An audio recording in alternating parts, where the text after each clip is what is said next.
No. Nope, that's my communication cord. This is 1860. The only way I communicate with the engineer and fireman is with that cord. That cord goes all the way up to the end, and inside the engine there's a small little bell.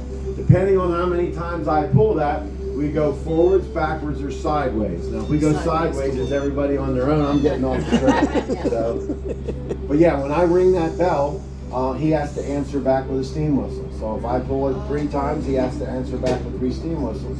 Now moving backwards is what we're going to do is called a pushback. We're going to have a member of the crew hang off the rear of the train because the engineer and fireman can't see it. But 3 pulls is backwards, 2 pulls is forward, 1 is stop. Now the same whistling signal and communication signal minus the cord is still used today, 200 years after they were invented. Now I can tell who's pulling the cord by the way the sound they make with the steam whistle, because each one has their own little dance that they do with the whistle. Now our whistle can be heard up to 10 to 12 miles away from here. Now a little bit later I'll tell them to make it sing, because I really like the neighbors to be really happy. It's not that early. If they're not up, they should be. Yeah, there you go. That's the way I feel. Yeah, If I'm up at 4, I want everybody to be up Yeah. at 4. That's right. If they're not up, they should be. My grandfather was an engineer on the Santa Fe, Oh, wow. the Southwest. And my mom said they always knew when he was coming in because of his whistle. Yep. A unique way he blew it. Yep. The symbols are still the same, but yeah, you can tell by the way the person pulls the steam whistle cord. And I think, I verify, there's a certain way they have to blow the whistle when they come to a crossing to signal danger. And I think it's 2 shorts along and a short, and it is Morse code for the letter Q. And it came from the days when the Queen's ship was passing other ships. They blew that to clear the path from flames.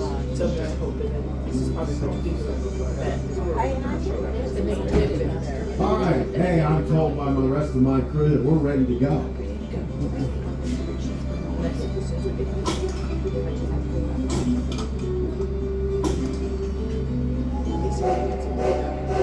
All right, they heard me. I'm loving it. Because I tell you, if I have to get off this train and walk up and have a conversation with you, it's usually not pleasant.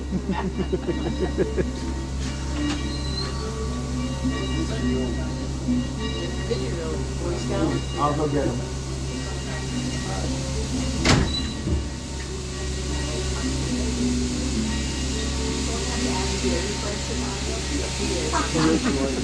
I'm from Illinois also.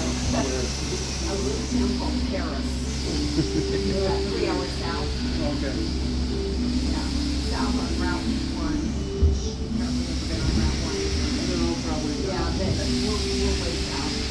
And you ever been to Terrebonne, Indiana? Oh, yeah.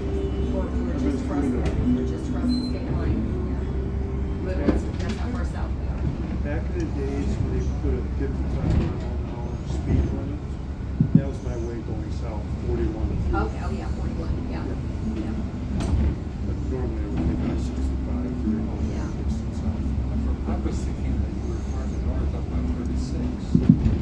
No, we're south of 36, about 10 miles.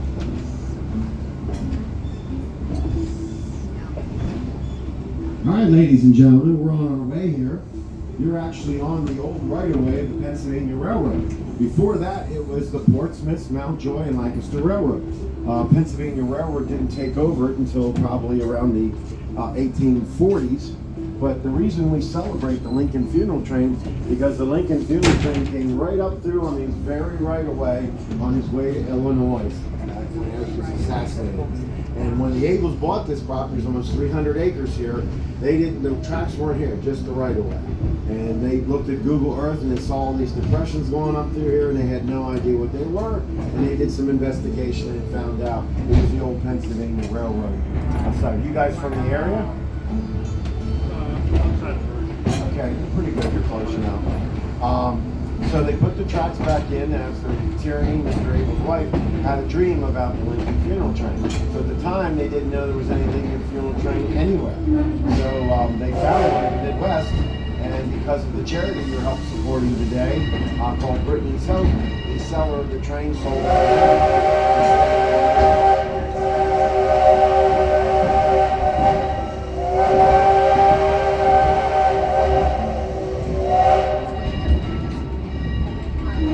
And I'm glad they did, because I know some of the other bidders, it wouldn't have been taken care of as well as it is here.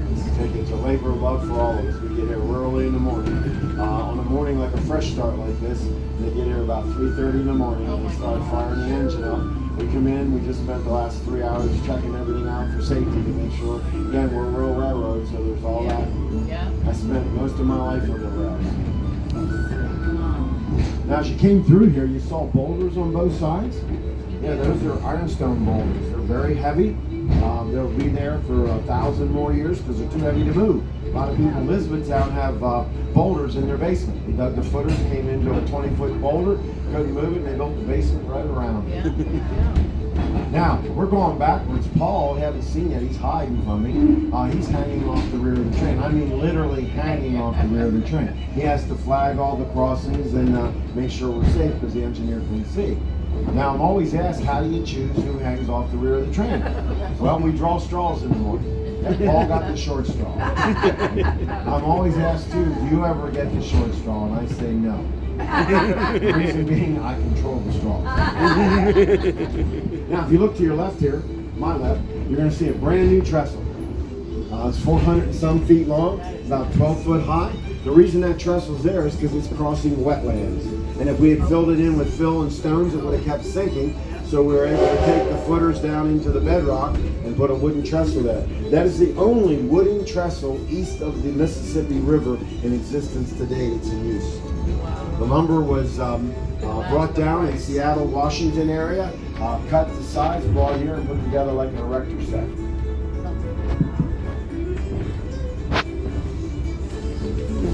You guys picked a good day because tomorrow's supposed to rain a lot. Days like that, I love looking out the car and seeing the guy on the back of the train with the water. Makes my day.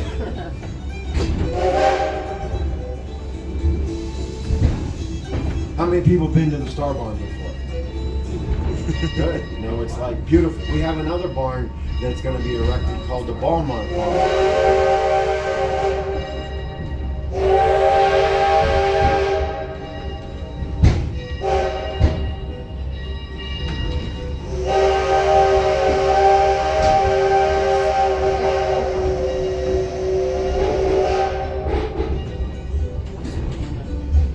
Now we are going to reach a maximum speed of 12 miles an hour. So if you have to, that's what the handrails are there for, to hang on to. It's a little bit fast for you. The bridge on the right-hand side, I think you drove through the bridge this morning, right? That's the Hirsch covered bridge. That's only half of the bridge. The other half has just been finished up in the woods there for the train to eventually go through. We bought that bridge for $1. And then our Amish artisans went down to Ron's, Pennsylvania, near Strasburg, and they disassembled it, and they numbered every backboard, beam, column, stone, rock, and brought it back here and reassembled it. They used to call those kissing bridges. There you go, yes. Now you see the pink flowers out here on the trees, you know what they are? Those are American redbuds. They're just starting to fall off. The American redbuds only bloom for 2 weeks every year. Once the leaves fall off, their leaves will form and look like hearts. They're a very invasive tree, so much so that the Department of Agriculture says that you do not want to plant them anymore. Because if you plant one in your yard, next year you'll have 2, the next year you'll have 6, 8, 10, and 12. We put 1,500 in here about 5 years ago. They're beautiful. Most of the specimens have purple flowers, as you can see through the woods. We have some rare white ones and some rare pink ones. They have some orange ones too, don't you? The orange ones are dogwoods. No, I mean the orange red buds. I'm not aware of that. If we do, I actually didn't even know there were orange redbuds. There's a redbud called a particular something. It's a really weird colored leaf. Looks like it's dying, but I just ran across one of those last weekend. Of course, my wife bought it. I'm digging the hole tomorrow to put it in. Now, as we're backing through here, you can see up in the woods, see that bluish tint up there? That's the other covered bridge. That just got finished last week. The tracks were just laid in there, and eventually that Lincoln funeral car you're going to get the tour is going to be up there, and that'll be our new museum. Because the Lincoln funeral car is only put on the train 2 days out of the year. That's today and tomorrow to celebrate this gentleman's passing. We did bring him back to life for this thing, you know. We had to use a defibrillator. We got him up and jacked up, gave him some coffee.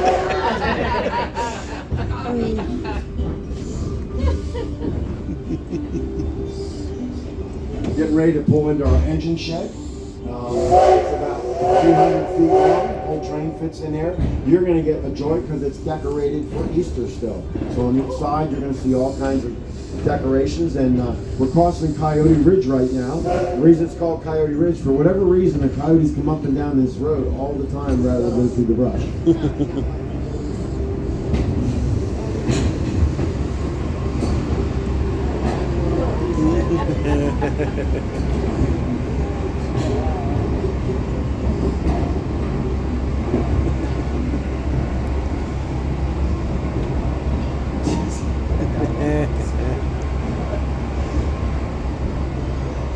Anybody recognize those drawings right there for the rabbits?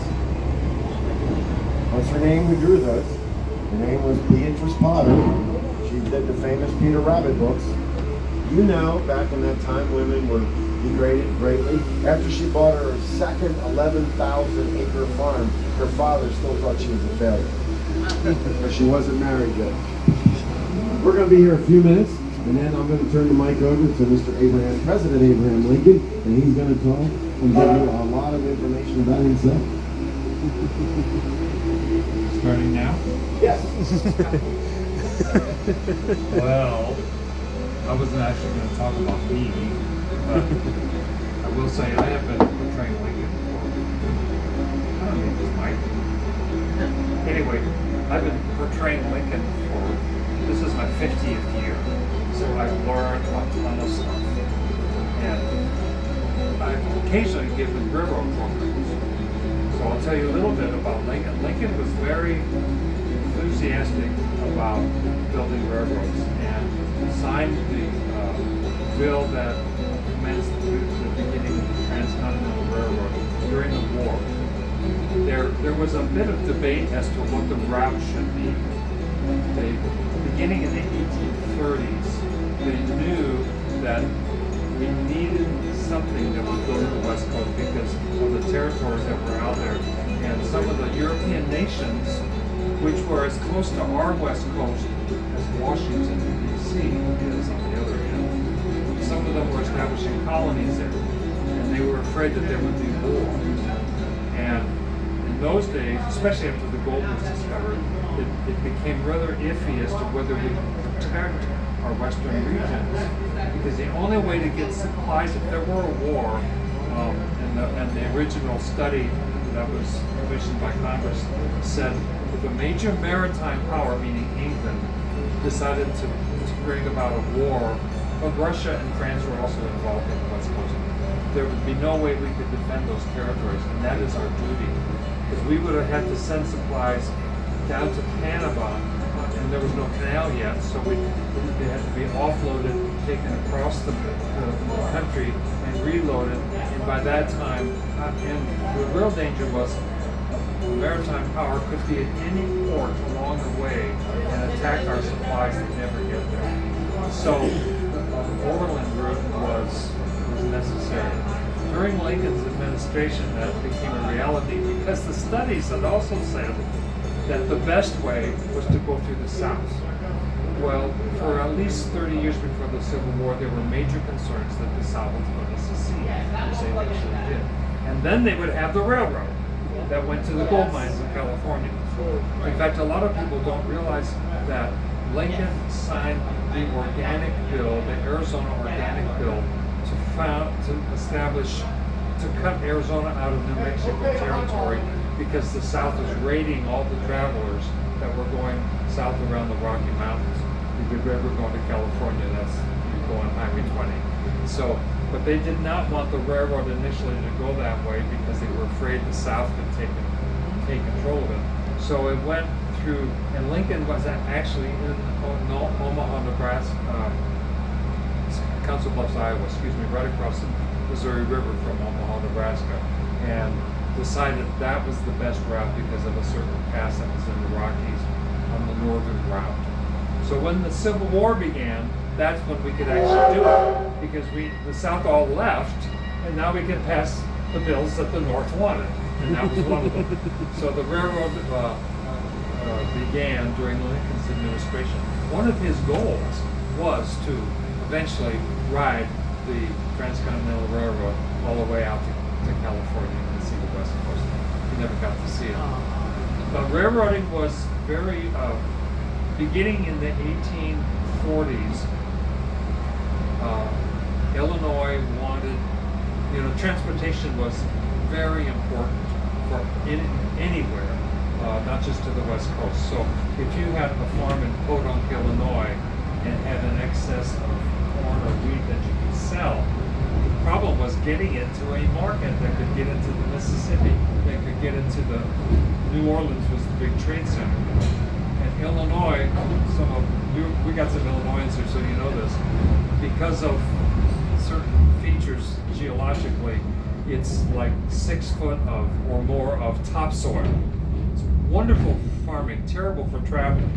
In those days, if you went across the prairie, if it was wet, you would likely sink to your axles and get stuck because of there were no rocks. So a macadamized road out of gravel is very difficult to purchase and fund, and most of the roads were just hardened mud. But if it got wet, even the stagecoaches, if they ran into like a puddle that was on one side of the road, the whole stagecoach might tip over, and all of its contents end up laying on the side. Like the conductor said, you don't want to go sideways. So that to get a railroad meant you had a stable method and a fast method of transportation. By fast, I mean faster than 12 miles an hour. They went up to 25. Can you imagine going that fast? They couldn't. And when you got to New York, you would go even faster, up to 50, 60 or more miles an hour. It scared the people out of most people. So it was a marvel of the age to be able to travel in 1 hour, what normally would take a day. And that was an average span of travel in Lincoln's day when you had to ride or walk. To go 20 or 30 miles was a good day's journey. So they began bringing railroads into Illinois. Lincoln had, you can't hear me, right? Yeah. Lincoln was in the legislature in the 1840s, and his last term was in 42. And one of the things they wanted to pass was called an Internal Improvements Bill, which essentially provided transportation of varying sorts in Illinois so farmers could get their crops to market. One of the main things they wanted to do was a canal that would connect Lake Michigan to the Mississippi River. Now Illinois has the Illinois River almost does that.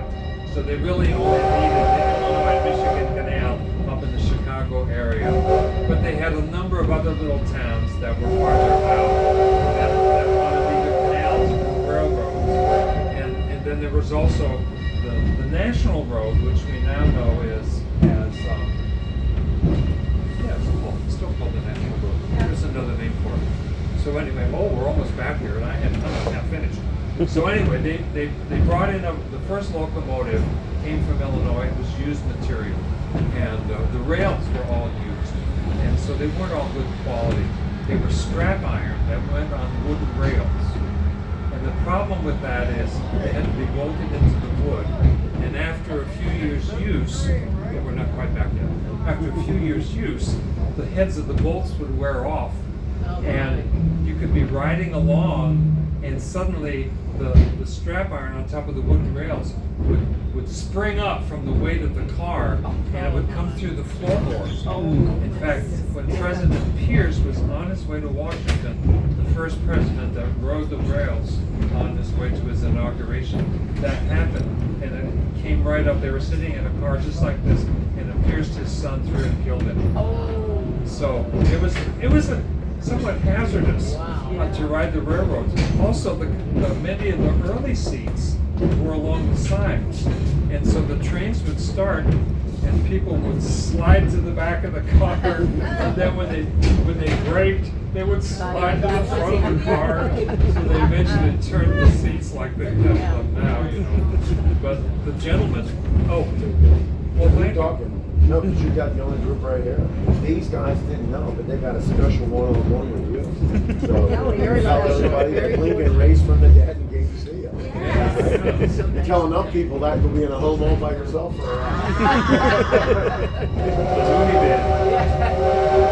So, anyway, the gentlemen would give their seats to the ladies, and they'd stand up. I know he said you're supposed to stand up. They'd stand up along those benches, you know, and when the braking came, they would accidentally fall into the lap of some oh, I'm so sorry, madam. You know, what's your name, by the way? What's your telegraph number? So anyway, a little bit of color from the period. So, but Lincoln was a very enthusiastic supporter of the latest technology. Telegraph is part of it. Initially, the telegraph ran independently, and the goal was to have a line that went to the West Coast, and Lincoln's administration authorized that. But they realized that the trains needed to have telegraph lines contingent with their routes, because if there was not a spur and you had trains going in the opposite direction, there'd be a collision. Oh, wow. And so a spur or a side lane enabled them to pull off and let them come one way. But that was best done through telegraph. Otherwise, they during the Civil War they took over a number of railroad lines, and some of them didn't have side lanes, and so they were trying to transport troops and supplies. So they had a number of trains that all traveled together. No other train was allowed on that road until everything was delivered, and then everything had to go back to the original station before the line was open. Well, that tied it up terribly, but it was the only way to do it safely. So the telegraph lines eventually were able to signal ahead, everything's clear up the next station. But you know what? During the Civil War, not all telegraph operators were loyal. And so when Lincoln took his inaugural train to Washington, which followed the same route and came through this area as the funeral train did 4 years later, they had to make certain that all the telegraph operators were thoroughly vetted to be loyal, because all they had to do is miscommunicate slightly and there'd be a collision and a dead president-elect. So anyway, there's just tons of interesting stuff in history, you know. All right. So instead of going this way to get off the train, we're actually going to go this way, and you guys are going to get a nice tour in the Lincoln funeral car. Okay, thank you. All right. So follow me this way. I'd like to take my life with me. I'm gonna stay here. I get so depressed in there. You know? Thank you very, very much. Yes, thank you. Okay. No. Trying to wait for Take it. our superintendent, Mr. Torito. He's going to give you guys the tour. Yeah, just had to run up for a second, but then once he's back, we'll get you guys on Okay. in the car and you guys get a tour. Perfect. Any questions I can try to answer about the train, these places, about it? This is amazing. And it's crazy that this whole train's all replica. It's all replica built. It's beautiful. It is. It's just. It is, I know. I And also, this is a very rare occasion to get to see the Lincoln car out. It's usually normally out 2 days a year. And also that, we had occasions where we had some visitors that want to see the car. So, which I think costs a little extra money just to bring that car out. Oh, And for our engine alone, its maximum is 4 cars. Now, you guys saw the spur with the trestle. Yes. That's actually not original to this record. That was just added to our railroad.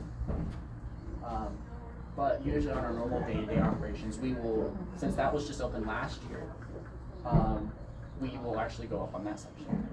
So, but for our event, we're actually only going on what the original right of way is. All right, so follow me this way here. I'll let you guys get a here inside the car here. Our guide is actually going to be a little bit deeper route on the So, First, so I can get a picture of the whole train.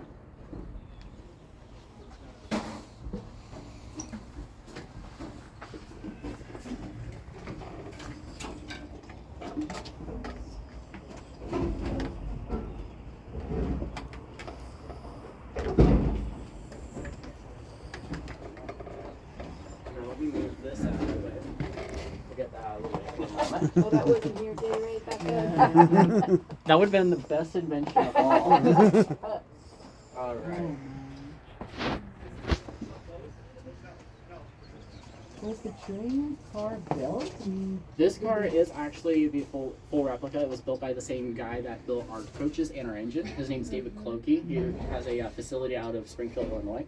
So he basically built everything from the ground up. But the train itself, before he passed, what Was you his know what I car, mean? So- was his car, his or car. was the car, the original car? So I the know what original you're car asking. Was is it something else? so the original Yeah. car it was sold to quite a few owners until in the 1900s. I think it was early 1900s where it was set in this one field and the field was set on fire and it destroyed the original car. So when David Clokey was building this car, they had to go by all the drawings and also what the car looked like in the interior because it's not just the exterior, it's also the interior to make sure it looks exactly period correct. When President Lincoln passed, the actual car he was carried in, I'm sure it was already built. What was it used for at that time? Exactly. So it was supposed to be Lincoln's president car. Oh, So, okay. so like each Okay. railroad, the president of a railroad, they have their own personal Their own car. Because it car. kind of feels like a hearse with everything, you know? And I Yeah. wonder, Yeah. well, what was Yeah. it used for Yeah. before he passed? Yeah. Yeah, you know? because but Okay. also unfortunately Lincoln never got to see this car when it was completed because he was so supposed to see it the day before he was shot by John Wilkes Booth. But yeah, Never got to see it. yeah, Wow, that's and also that crazy. when the railroads were being built, I'm gonna pop whenever up they the go boxes to on each railroad, when they ran the funeral train, each railroad's like, I want to put my engine on that train. So when they switch from railroad to railroad, they have to switch their locomotives out. So, all right, through this way here. That is not for.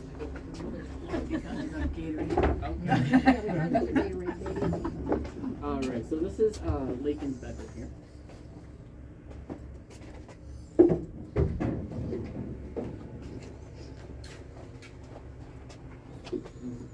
Yeah, look at that little bit. Where's President? Those are state seals of all the northern states Okay. from 1865.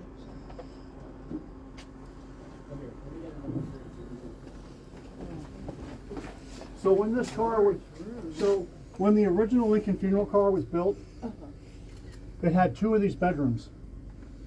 This was for the president, and there was another bedroom down there that was for his wife. The original car was not built and intended for overnight use. Oh, okay. It was only meant for daytime use. But it gave them a place where they could repose and relax away from people. And it has a water closet back there with a toilet. Now, I don't know how much Mike told you all, but so in 1861, when Lincoln becomes president, railroads in the United States have been around for about 25 years. The President of the United States did not have a private railroad car. If the President of the United States wanted to go for a train ride, the host railroad would provide a fancy car for the President. When Lincoln got into office and the war's on, with all the death threats, the Secretary of War, Stanton, said, okay, that's it. Because up until this time, Lincoln liked to ride in the day coach with all the people and the kids. He rode in a day coach going to Gettysburg with his briefcase on his lap, making notes, and he liked to be approached by the people. But with the war on, they're like, no, this has got to stop. he told him, he said, no, we can't afford it. We need every dime we got to go towards the war effort. By the end of his first term, we were horribly losing that war. And more death threats, and he couldn't travel anywhere, so he finally agreed for the U.S. military railroad shops in Alexandria, Virginia to build the Air Force One of its day. Okay. That's what this is a replica of. So he was busy with the war and told the railroad shops, just let me know when it's finished. I'm not going to waste the time to come look at it, and I just when it's done, let me know. Me and my wife will come check it out. It was on his schedule to go look at his private car on the morning of April 15th. And of course, the night before, they went to Ford's Theater. So they never saw the car. Wow.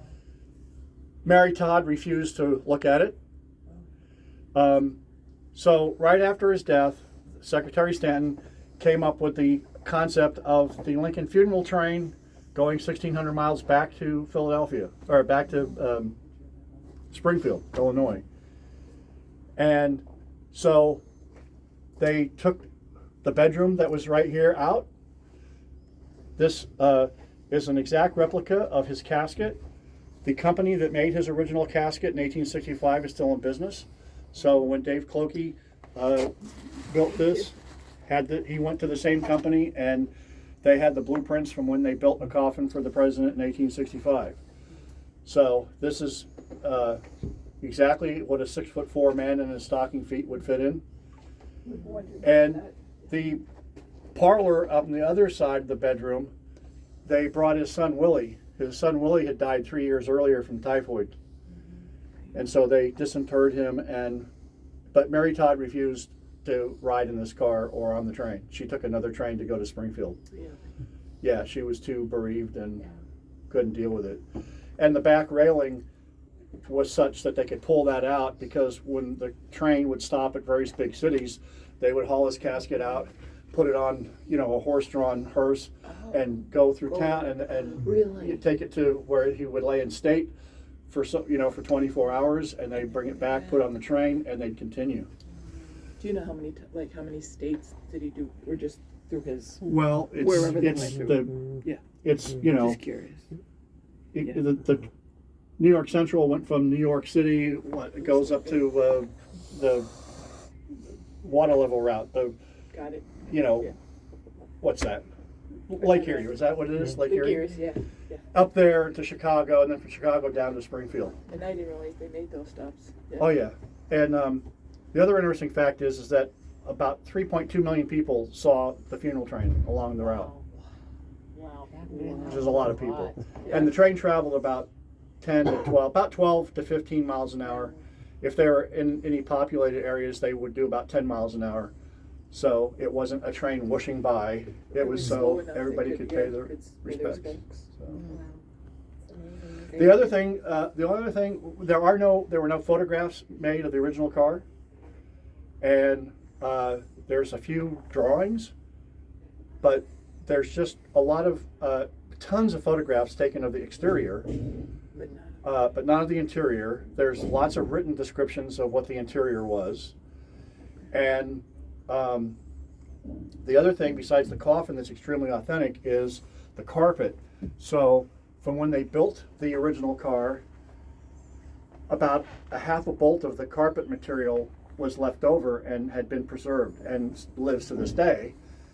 I don't know who has it, but it was a carpet mill in York, outside of York, Pennsylvania, and that made the original carpet for the original car.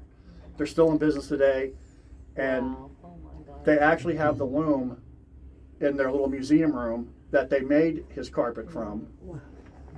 And the builder of this car, this replica, went back to them and said, here's a sample. You made this 150 years ago. Can you make us some more?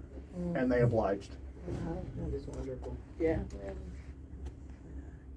Amazing. After the car got to Springfield and his remains and Willie's remains were removed, nobody wanted the car. His vice president, Andrew Johnson, was probably one of the biggest anti-Lincoln He hated Lincoln.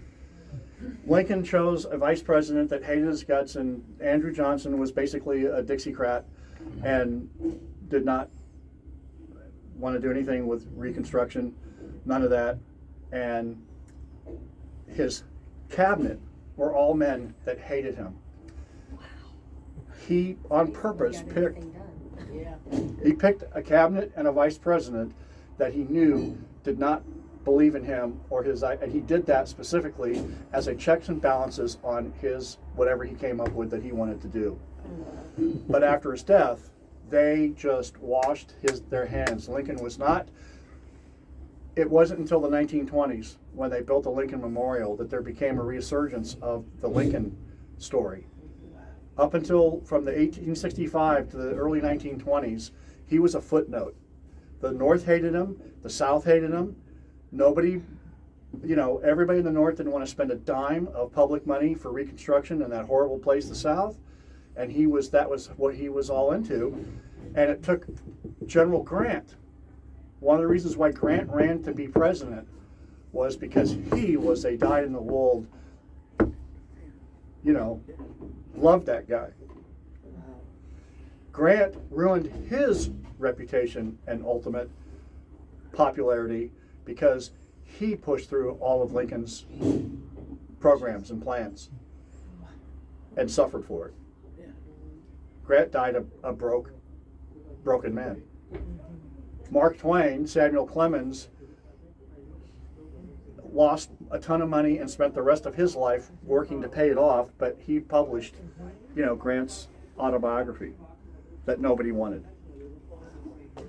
So, there you go. Thank you very, very much.